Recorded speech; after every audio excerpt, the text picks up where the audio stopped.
This is a Mixing with Mike tip on understanding stereo effects plugins. Now this seems to be like a simple thing, right? You just take up a send, assign it to a bus, and feed it into a track. Now with some applications, host applications like Logic, when you feed it into a bus, it's just a number, and that number could be stereo or mono based on the track that you feed it into. And with Pro Tools, you assign the track. So if I have a stereo track, I create a stereo auxiliary track, I would make the bus inputs stereo, tied in stereo, and it would not give me the option to go mono. And if I had a mono auxiliary track, it would give me the ability to assign a single bus, as you have seen here, or as you see here, excuse me. Now, when we actually assign the inserts, when we assign inserts, for example here, we have the option of going multi-mono or multi-channel, but all the effects processes are all in stereo.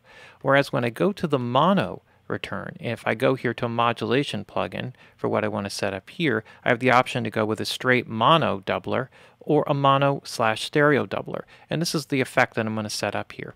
So if I take this and I just kind of dial in my settings here real quick, I just have a quick little setup.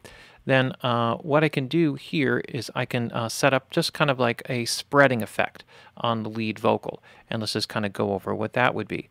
Now, when I set this up, and this is particularly true when you work with background vocals that are spread, and this is a great thing, but just to show you the simplicity of it, if I feed off into a stereo effect, and let's start with that one first, then what ends up happening is I have a pan control.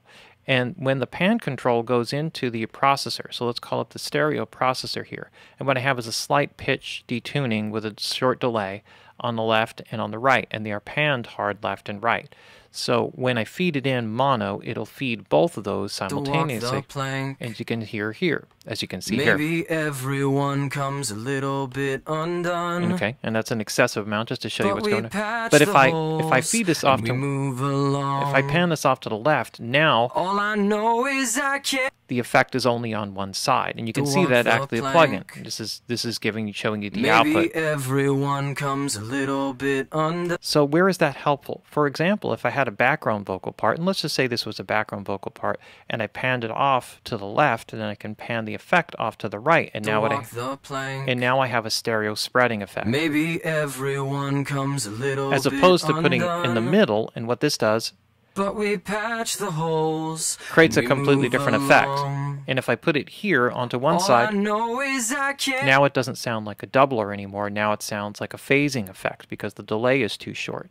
So this allows me to spread it. So if I had a series of background vocals, and the background vocals I wanted to kind of smooth out the pitch or give it kind of some depth with a kind of, a static spreading effect, then I could take this and feed the send so that it feeds to the opposite side, so that the doubler would be on the right side, and from the vocals panned on the right side, it would feed into the doubler on the left side, and then you get a more natural sounding effect that helps to spread the image and open up this chorusing effect.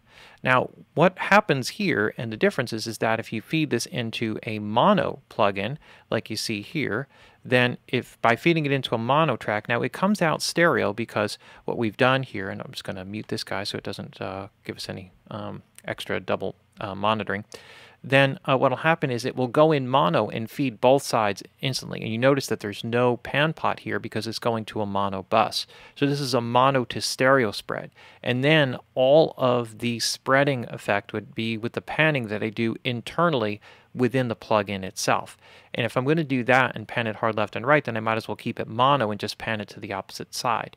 But that limits me to only being fed from tracks from the opposite side if I want to use that same approach. This way I have the ultimate control because I don't have to count on the plugin. I can spread my chorusing or my spreader effect or doubler effect, whatever way that I want to in this particular case, and then I can use the pan pot on the send to create the panning scheme that I want so I can spread the imaging exactly the way I want. So be careful about that, particularly in Logic where it doesn't tell you that it's mono or stereo when you assign the bus, unlike Pro Tools.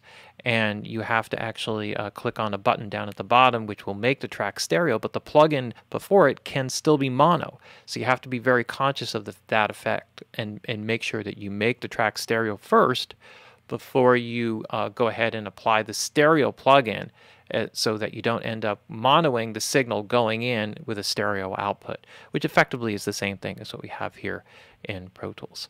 Okay, so there's your mixing with mic tip, a strange one, but an important one just to understand for your imaging quality on understanding the stereo effects plugins versus mono effects plugins. So for more information like this, you can join the live classes every Wednesday at 7 p.m. U.S. Eastern Time. Go to mpginsider.com. There's information there for how to attend the classes. If you sign up to the newsletter, you can create a free membership and attend the live classes for free. And if you are interested in any of the other courses and materials that are on the website, you can look at the membership options that are available there. Thanks for tuning in for Mixing with Mike Tip.